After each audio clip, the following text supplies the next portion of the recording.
ರಾಜ್ಯ ಸಾರಿಗೆ ನಿಗಮಗಳು ಲಾಭದ ಹಳಿಗೆ ಬರಲ್ವಾ? ಲಾಭದ ಹಳಿಗೆ ಬರದೇ ಇರೋದಕ್ಕೆ ಏನು ಕಾರಣ ಹಾಗಾದ್ರೆ? ಸಾಲ ಮಾಡಿಯೇ ತುಪ್ಪ ತಿನ್ನಬೇಕಾ ಅಥವಾ ಬೇರೆ ಏನಾದರೂ ಆಯ್ಕೆಗಳಿದಾವ?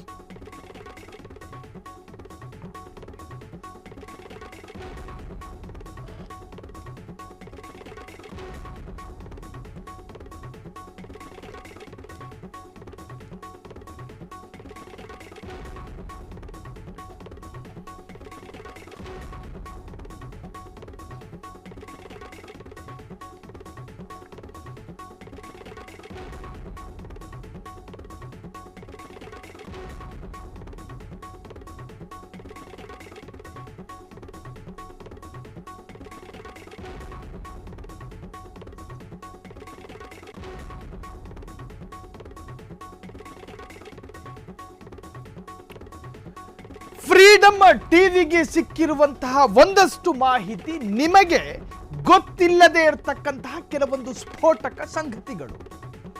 ಸಾಲ ಮಾಡಿಯೇ ತುಪ್ಪ ತಿನ್ನಬೇಕಾ? ಕೆಎಸ್ಆರ್ಟಿಸಿ ಮತ್ತು ಬಿಎಂಟಿಸಿಗೆ ಬೇರೆ ಆಯ್ಕೆಗಳಿಲ್ವಾ?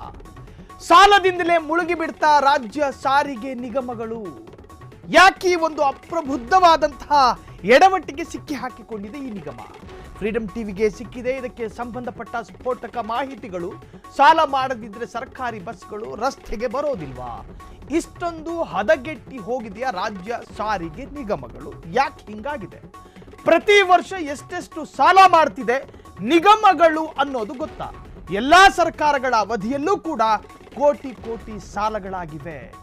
ನಾನು ಸಾಚ ನನ್ನ ಸರ್ಕಾರ ಇದ್ದಾಗ ಹಿಂಗಿತ್ತು ನಿಗಮ ಅಂತ ಹೇಳಕ್ಕಳದಕ್ಕೆ ಯಾರು ಮುಂದೆ ಬರಬೇಡಿ. ನಿಮ್ಮ ಮುಖಾನ ತಿರುಗಿಸ್ಬೇಕಾಗುತ್ತೆ. ಕಾರಣ ನಿಮ್ಮ ಸರ್ಕಾರ ಆಡಳಿತದಲ್ಲಿದ್ದಾಗ ಎಷ್ಟೆಷ್ಟು ಸಾಲಗಳು ಮಾಡಿದ್ರಿ ಎನ್ನುವಂಥದ್ದು ಸ್ಪಷ್ಟ ಮಾತ್ರವಲ್ಲ, ಸುಸ್ಪಷ್ಟವಾಗಿ ಪೇಪರ್ ಡಾಕ್ಯುಮೆಂಟ್ನಲ್ಲಿ ಭದ್ರವಾಗಿದೆ. ಹಾಗಾಗಿ ಯಾರೂ ಕೂಡ ಒಪ್ಪಿಕೊಳ್ಳೋದಕ್ಕೆ ಅಥವಾ ಸಮರ್ಥನೆ ಮಾಡಿಕೊಳ್ಳೋದಕ್ಕೆ ಬರಬೇಡಿ. ರಾಜ್ಯ ಸಾರಿಗೆ ನಿಗಮಗಳು ಲಾಭದ ಹಳಿಗೆ ಬರ್ತಾ ಇಲ್ಲ. ಒಂದು ಇನ್ಕಮ್ ಸೋರ್ಸ್ಗಳನ್ನು ಇಟ್ಟುಕೊಳ್ಳುವುದರಲ್ಲಿ ಸಾರಿಗೆ ನಿಗಮಗಳು ಅಕ್ಷರಶಃ ವಿಫಲವಾಗಿದೆ. ಅದು ಹೇಗೆ ಎನ್ನುವಂತಹದನ್ನು ವಿವರಿಸ್ತಾ ಹೋಗ್ತೀವಿ. ಇನ್ನು ಸಾಲ ಮಾಡಿಯೇ ತುಪ್ಪ ತಿನ್ನಬೇಕಾ? ಆಲ್ಟರ್ನೇಟ್ ದಾರಿಗಳಿಲ್ವಾ?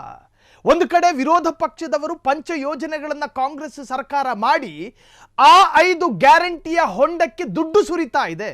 ಸರ್ಕಾರದ ಬೊಕ್ಕಸದಲ್ಲಿರುವಂತಹ ಅಷ್ಟು ಹಣಗಳನ್ನು, ಈ ಸರ್ಕಾರದ ಬೊಕ್ಕಸ ಅಂತ ಹೇಳಿದ್ರೆ ಸರ್ಕಾರಿ ರಾಜಕಾರಣಿಗಳ ಪಿತ್ರಾರ್ಜಿತ ಆಸ್ತಿಯನ್ನಲ್ಲ, ನಾವು ಕಟ್ಟುವಂತಹ ತೆರಿಗೆಯ ಹಣ, ಅದು ಬೊಕ್ಕಸದಿಂದ ಈ ಸ್ಕೀಮ್ಗಳಿಗೆ ವ್ಯಯಿಸ್ತಾ ಇದೆ. ಹಾಗಾಗಿ ಯಾವ ನಿಗಮಗಳನ್ನು ಕೂಡ ನಡೆಸೋದಕ್ಕೆ ಸರ್ಕಾರಕ್ಕೆ ಸಾಧ್ಯ ಆಗ್ತಾ ಇಲ್ಲ.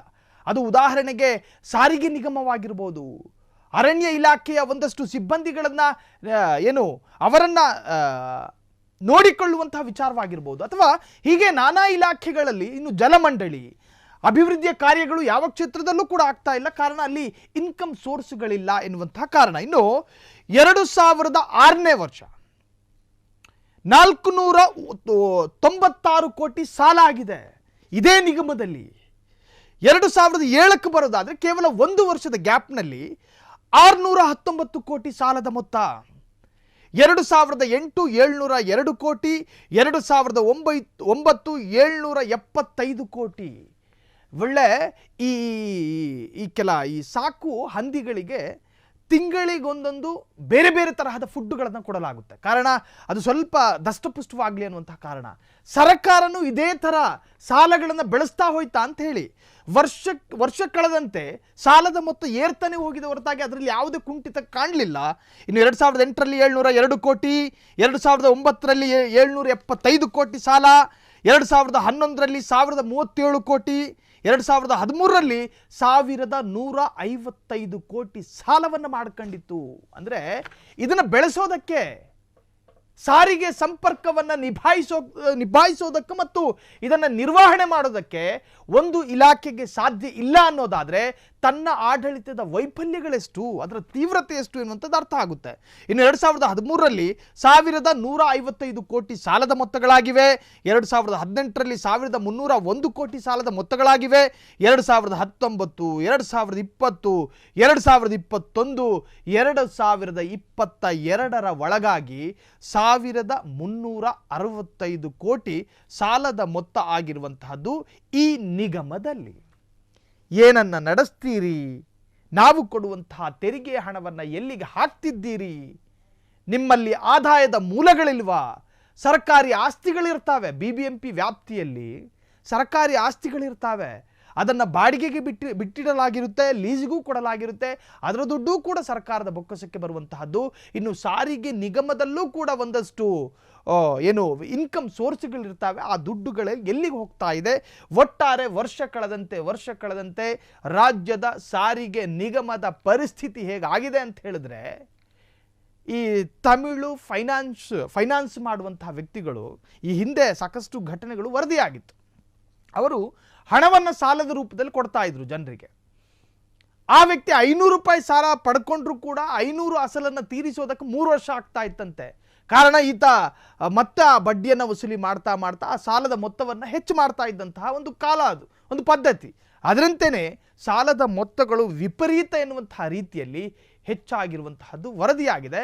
ಇನ್ನು ರಾಜ್ಯ ಸಾರಿಗೆ ನೌಕರರ ಬೆನ್ನಿಗೆ ನಿಂತ ಸರ್ಕಾರ, ಈ ಬಗ್ಗೆ ಬ್ರೇಕಿಂಗ್ ನಿಮ್ಮ ಫ್ರೀಡಮ್ ಟಿವಿಗೆ ಲಭ್ಯ ಆಗಿರುವಂತಹದ್ದು. ಹಾಗಾದರೆ ಈ ವಿಚಾರದಲ್ಲಿ ಯಾವ ಅಭಿವೃದ್ಧಿ ಕಾರ್ಯಗಳು ನಡೀತಾ ಇಲ್ಲ?